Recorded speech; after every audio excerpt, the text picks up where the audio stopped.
సరిగ్గా ఇదే రోజు 2004లో హిందూ మహాసముద్రంలో వచ్చిన సునామీ లక్షలాది మందిని పొట్టనబెట్టుకుంది.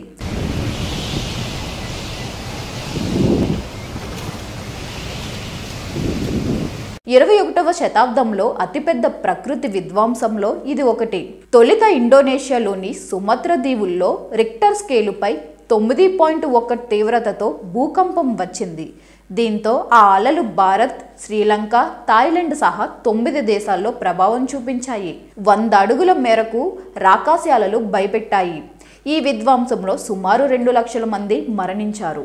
సరిగ్గా ఇదే రోజు 2004లో హిందూ మహాసముద్రంలో వచ్చిన సునామీ లక్షలాది మందిని పొట్టనబెట్టుకుంది.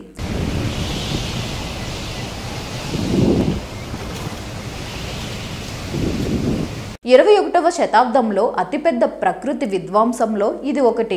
తొలుత ఇండోనేషియాలోని సుమత్రా దీవుల్లో రిక్టర్ స్కేలుపై 9.1 తీవ్రతతో భూకంపం వచ్చింది.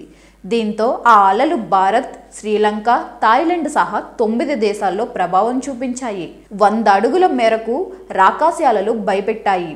ఈ విధ్వంసంలో సుమారు 2 లక్షల మంది మరణించారు.